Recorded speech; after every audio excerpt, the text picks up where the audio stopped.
Membalas suami yang main gila. Bab 007. Aku juga mbak, uang jajanku juga sudah habis dari kemarin-kemarin, mbak tahu gak? Kemarin aku tuh ke kampus gak bawa uang saku, karena mbak dan mas Faris gak kasih. Untung ada temenku yang mentraktirku makan siang, kalau tidak aku bisa malu mbak dan juga kelaparan. Mbak pagi ini kasih uang jajan lagi ya, kalau enggak mending aku gak berangkat kuliah saja.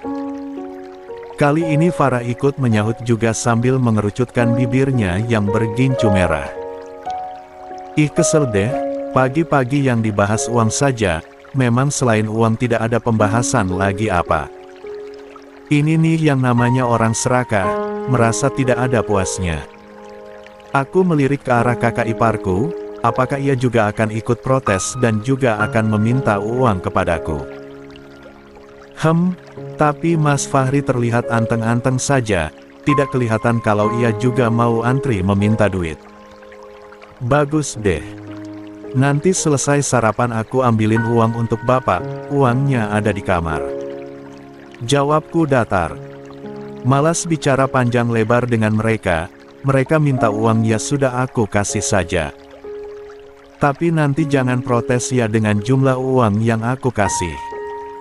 Terlihat wajah mereka pun langsung sumringah saat mendengar aku akan memberi mereka uang.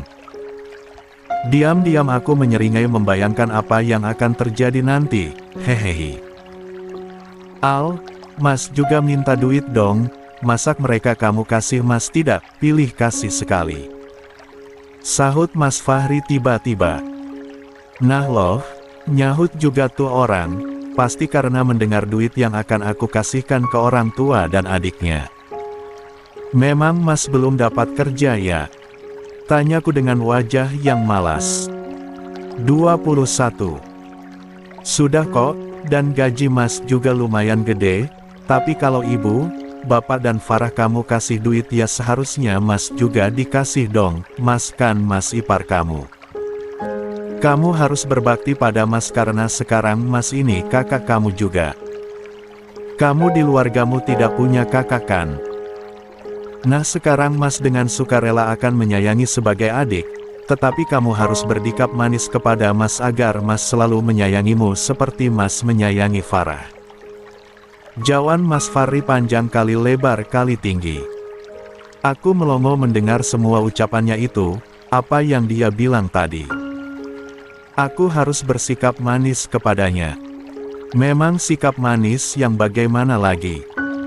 Apa aku harus menjejali ia uang terus-menerus sehingga ia akan menyayangiku sebagai adiknya?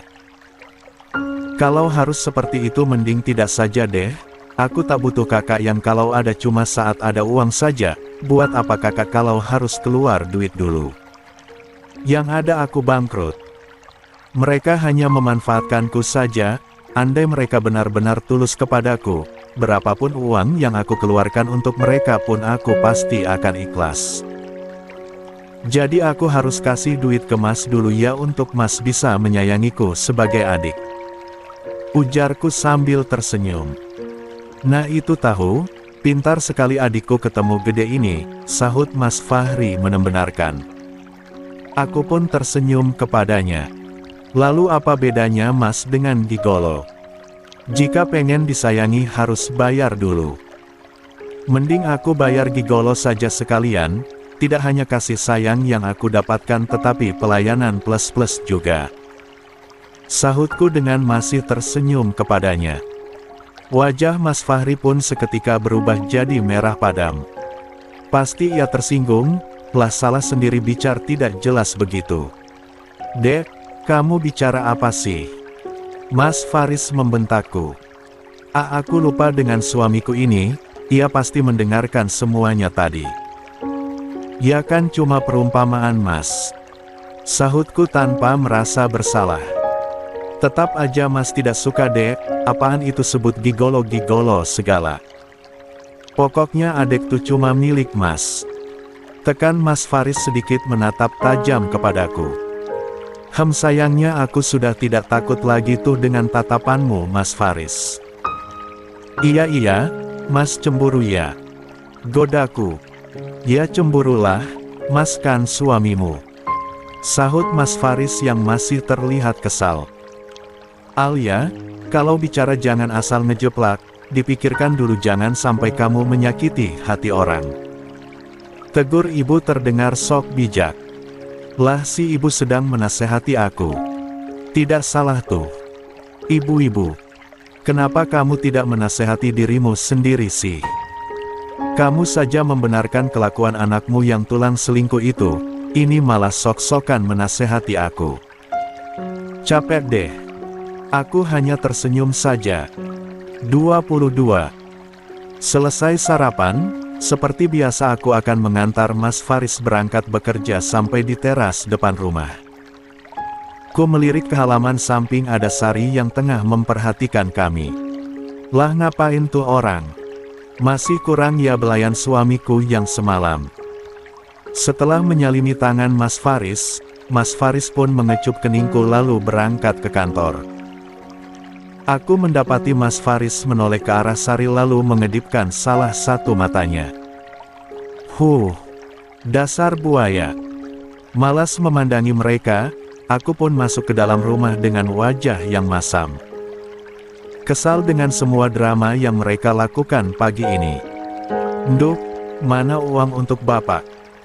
Bapak sudah di SMS nih sama Pak Samsul, katanya mau berangkat mancing sekarang. Ujar bapak yang sedang duduk di sofa depan TV. Nih orang tua satu ini menambah kekesalanku saja. Tiba-tiba ibu mertua dan Farah muncul bersamaan, entah sejak kapan mereka datang tahu-tahu sudah di belakang tubuhku saja.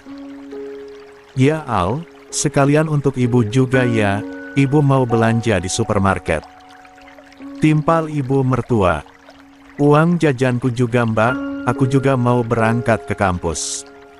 Farah juga ikut-ikutan menyahut. Duh Gusti.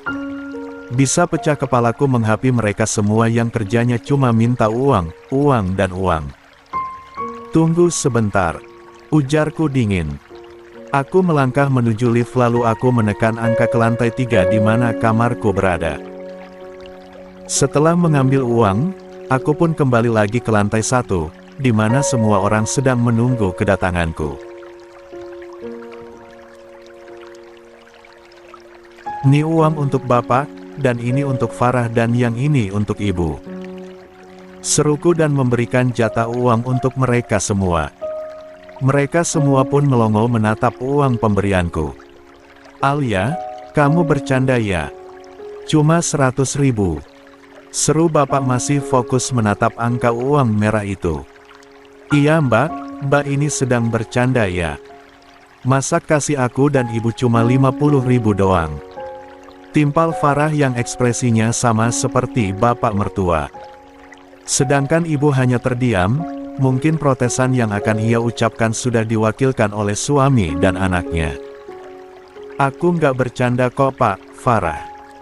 Itu memang uang saku untuk kalian, tadi kalian mintakan. Ya udah aku kasih, tapi harus terima berapun yang aku kasih, jangan banyak protes, lagian kalian sudah dikasih uang jatah dari Mas Faris sudah dihabiskan sebelum Mas Faris gajian lagi. Jadi aku tidak bisa kasih banyak lagi karena uang Mas Faris sudah menipis. Jawabku yang pasti membuat mereka semua kesal. 23. Dan benar saja, wajah mereka semua seketika berubah menjadi masam. Kamu ini apa-apaan Alia? Kamu pikir kami ini anak SD apa cuma dikasih uang segini? Memang kamu pikir uang biru ini dapat apa ha? Ujar ibu mertua marah yang langsung melempar uang berwarna biru itu ke wajahku. Refleks aku langsung menutup mataku. Sial, menang. 24. Kalau tidak mau ya udah, jawabku datar sambil memungut uang 50.000 yang dilempar ibu tadi. Nduk, bapak itu mau mancing, bukan mau beli es krim, tambahin lagi uangnya, segini tidak cukup. Seru bapak mertua yang wajahnya menahan kesal. Iya, ini punyaku ditambah, aku minta 2 juta aja mbak, segitu gak banyak kok buat mbak yang uangnya banyak, sahut Farah ikut-ikutan. Ibu juga, masak cuma kasih ibu 50.000 aja, dapat apa segitu? Minimal 5 juta lah, ibu kan belanjanya untuk keperluan rumah juga. Sahut ibu mertua juga ikut-ikutan. Duh pusing pala berbi. Nih satu keluarga mintanya tak jauh dari uang. Bapak mau mancing kan? Memang yang mau bapak pancing itu apa? Emas kah? Kenapa uang 100.000 tidak cukup? Uang segitu sudah bisa beli makan di luar, beli gorengan dan beli kopi loh pak, dan bahkan masih ada sisa untuk beli bensin. Ujarku pada bapak mertua. Lalu aku pun beralih pada adik iparku yang selalu membuat tensi darahku naik.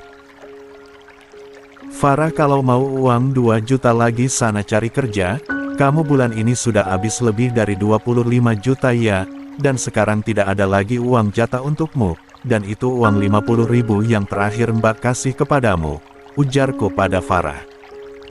Lalu kemudian aku beralih menatap ibu mertua. Ibu, mulai sekarang tidak usah lagi pikirkan urusan dapur, semuanya sudah diurus oleh Nana, dan uang 50.000 tadi aku kasih karena ibu yang minta. Aku kira tadi ibu mau cari jajanan di minimarket depan sana, jika cuma beli jajan untuk ibu segitu cukuplah, tapi karena ibu tidak mau ya udah, terserah ibu saja, ujarku pada ibu mertua yang sudah memerah wajahnya. Tidak hanya ibu mertua, tetapi ayah mertua dan Farah juga merah padam wajahnya. Duh ngeri juga lihatnya, tapi sayangnya aku tidak tuh, hehehe, aku kan dari kecil sudah dilatih tahan banting oleh mama. Oh ya, mengingat mama, aku kemarin belum sempat main ke rumah mama dan papa. Habis periksa bohongan kemarin aku merasa sedikit lelah dan langsung beristirahat, lupa mau main ke tempat mereka. Nanti siang deh aku ke tempat mama. Ada apa denganmu Alia? Kenapa berubah jadi pelit sama kami? Apa kamu mengetahui sesuatu? Selidik bapak mertua menatap tanpa berkedip ke arahku. Bapak langsung memanggil namaku tanpa ada embel-embel nduk. Bapak pasti mulai curiga atas perubahan sikapku akhir-akhir ini. 25. Aku pun menggeleng-gelengkan kepalaku. Tahu apa memang pak? Apakah ada sesuatu yang tidak aku ketahui? Atau kalian menyimpan suatu rahasia dariku? Tanyaku balik dan membuat bapak dan mereka semua gelagapan. Bapak bicara apa sih? Enggak ada yang sedang main rahasia-rahasiaan di sini, iya kan pak? Farah. Sabut ibu dengan cepat, terlihat sekali bohongnya. Duh bu, ibu. Mbok ya bagusan dikit napa bohongnya? Gak cocok nih ibu kalau disuruh bersandiwara, langsung kelihatan bohongnya gini. Lah mana ada yang percaya?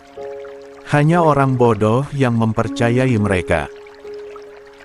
Sudah diam, bapak benar, Mbak Alia berubah jadi pelit, bukan kita yang punya rahasia pak bu, pasti Mbak Alia ini yang punya rahasia, makanya dia berubah sikap ke kita, pasti di luar Mbak Alia ini punya selingkuhan yang lebih tampan dari Mas Faris, makanya itu sekarang Mbak Alia memperlakukan kita seenaknya.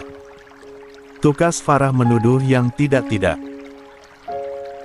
Dah nih bocah satu, punya mulut asal ngejeplak aja, mana main asal fitnah lagi, kalau aku benar cari yang ganteng gak bakalan aku tuh nikah sama masmu yang Mokondo itu, di luar sana banyak teman dan kenalanku yang tampannya jauh di atas Faris, mana semuanya tajir lagi, aku saja yang buta, kenapa dulu sampai kecantol sama Faris yang ternyata seorang pengkhianat. Hati-hati mbak, kalau tidak mau aku laporkan ke Mas Faris kalau mbak itu punya selingkuhan, mbak cepat kasih kami uang seperti biasa, uang ada maka rahasia aman. Tulas Farah lagi merasa percaya diri. Terlihat bapak dan ibu mertua mengangguk membenarkan ucapan putri mereka.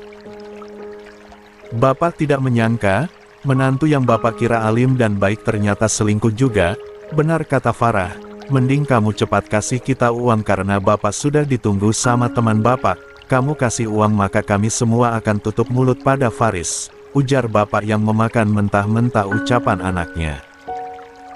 Terlihat Farah dan ibu mertua tersenyum puas, mereka kira mereka berhasil memojokkanku. Aku pun tersenyum miring. Laporkan saja, memang apa yang mau kalian laporkan? Aku yang selingkuh. Memang kalian punya buktinya? Tantangku. Wajah mereka yang awalnya puas telah memojokkanku pun kini berubah jadi tegang kembali. Kami tidak perlu bukti, tanpa bukti Mas Faris pasti akan percaya pada kami ini keluarganya, dan Mas Faris harus percaya perkataan kami, jika mau pernikahanmu selamat, maka kamu harus baik-baikin kami. Jawab Farah congkak. Kupandangi wajah mereka satu persatu. Kini baru menyadari sesuatu, ternyata beginilah wajah asli keluarga suamiku. Astagfirullah. Tanpa bukti itu namanya fitnah, itu juga bisa disebut pencemaran nama baik. Hati-hati, kalau sampai aku tidak terima aku bisa saja melaporkanmu atas kasus fitnah dan pencemaran nama baikku. Kau tahu hukuman penjaranya bisa sampai 5 tahun lebih. Ujarku dingin. Aku sudah mulai malas meladeni mereka berdebat begini. Aku merasa berbicara dengan mereka tidak ada habisnya dan tidak ada ujungnya. 26. Seketika wajah mereka. Aku punya uang, aku bisa menghidupi anakku sendirian. Lanjutku lagi. Mereka hanya terdiam saja, mungkin kehabisan kata-kata. Semuanya sedang ngumpul di sini ternyata. Al kamu lagi bagi-bagi duit ya ke bapak, ibu dan Farah. Lalu jatah untuk masmu ini mana? Tiba-tiba saja Mas Fahri datang, baru datang tetapi langsung menodongku, dasar tidak punya malu. Apa mungkin urat malunya sudah putus kali ya? Sehingga mereka sekeluarga bisa bersikap sama seperti ini. Menyebalkan. Tidak ada. Kalau mau uang kerja sana. Jangan bisanya cuma minta aja. Ucapku ketus. Aku pun berlalu meninggalkan mereka semua, malas menatap mereka semua, wajah mereka penuh dengan kepalsuan. Baik kalau ada uang dan kebalikannya kalau tidak dikasih uang. Ada ya manusia modelan begitu. Entahlah, mungkin mainku yang kurang jauh sehingga aku kaget dengan modelan manusia macam mereka. Semua. Aku berdiam diri di dalam kamar, saat jam sudah menunjukkan angka 10 pagi lebih 15 menit, aku pun bersiap-siap. Seperti yang direncanakan tadi, aku siang ini akan berkunjung ke rumah mama dan papa. Sudah 2 mingguan aku belum menengok mereka, walau sudah sering telepon dan video callan, tetap saja jika belum melihat langsung rasanya ada yang kurang. Aku sudah terbiasa disayang mama dan papa, rasanya berumah tangga begini ternyata tak seindah seperti yang aku bayangkan dulu. Ternyata menikah membuatku jauh dari mama dan papaku, rasanya aku ingin menjadi kecil saja, karena dengan begitu aku akan terus mendapatkan kasih sayang dan perhatian mereka, pusing ternyata menjadi orang dewasa. Ada aja masalah yang ada, apalagi masalah rumah tangga. Untung mentalku kuat, jika tidak mungkin aku sudah nangis bombay dan parahnya aku bisa jadi gila karena semua keluarga suami mengkhianatiku. Nona, kita sudah sampai, ujar Jenny. Karena asik melamun, tak terasa mobil yang kami tumpangi ternyata sudah sampai di halaman rumah mama. Aku turun setelah Jenny membuka pintu mobil. Assalamualaikum. Seruku saat masuk ke dalam rumah. 27. Waalaikumsalam. Loh sayang. Kamu datang. Kok gak ngabarin mama dulu kalau mau datang? Kalau tahu datang begini kan mama pasti masakin kesukaan kamu. Jawab mamaku seperti biasa dengan suara antiknya, cerewet. Tapi aku suka. 28. Kan biar jadi kejutan ma. Ucapku sambil terkekeh, lalu aku mencium punggung tangan mamaku. Mama pun membalas memelukku dan mencium keningku, ya sesayang itu mama kepadaku, mama memperlakukanku seolah-olah aku ini masih anak kecil. Dasar nakal, Desis Mama mencubit gemas pipiku yang cubi. Bagaimana keadaan cucu Mama? Tanya Mama sambil mengelus perutku yang sudah membesar. Baik Ma, malah semakin aktif di dalam sini, jawabku juga sambil mengelus perutku. Mama tersenyum. Jaga kesehatan selalu ya sayang, jangan banyak pikiran, itu akan berdampak pada kehamilanmu. Nasihat Mama. Loh, Mama bicara seperti itu kok seolah-olah tahu sesuatu tentang rumah tanggaku. Padahal aku belum bercerita apa-apa pada Mama, tapi Mama seperti sudah tahu sesuatu. Aku hanya tersenyum saja membalas perkataan Mama, ini belum waktu yang tepat untukku menceritakan semuanya, aku merasa masih bisa mengatasinya sendiri. Takutnya kalau Mama dan Papa tahu tentang perselingkuhan Mas Faris, Papa langsung mendepak tuh suami dan keluarga benalunya, padahal kan aku mau bermain-main dulu kepada mereka, ya sebagai kenang-kenangan lah sebelum keluar dari rumah mewahku itu dan menjadi gembel kembali. Oh ya kamu mau dimasakin apa? Tanya Mama sambil menggandengku masuk ke ruang keluarga. Apa aja Enma, apapun masakan Mama aku pasti suka, karena masakan Mama tidak ada duanya. Sahutku. Mama tersenyum. Kamu ini, ucap Mama sambil menggeleng-gelengkan kepalanya. Mama walaupun punya banyak art tetapi Mama selalu menghandle masakan di rumah ini, katanya bagian mengisi perut di rumah ini harus Mama yang memasaknya. Suami akan bertambah cinta jika selalu memakan masakan lezat buatan istrinya, dan aku pun menerapkan hal yang sama, di rumahku aku juga memasak sendiri walau ada beberapa pembantu, lagi pula itu tidaklah berat, toh cuma masak ini, sedangkan pekerjaan rumah sudah dikerjakan oleh Art. Ya sudah, kamu duduk santai saja di sini, Mama mau lanjutin masak dulu, seru Mama. Aku bantu ya Ma. Jangan. Ibu hamil jangan capek-capek, sudah di sini saja, Mama tidak akan lama kok, cegah Mama. 29. Ah Mama ini, padahal masakan tidak selelah itu, kangen deh masak bareng sama Mama, tapi malah Mama larang, tidak asik ah. Aku manyun sambil menyalakan TV. 1 jam kemudian Mama sudah selesai dengan acara masaknya. Aku yang bosan pun hendak membantu Mama menatap makanan ke meja makan. Tunggu bentar ya sayang, kamu pasti sudah lapar ya? Ujar Mama saat melihatku mendekat. Enggak Ma, aku mau bantuin Mama menata makanan, rasanya jenuh kalau cuma duduk doang. Jawabku.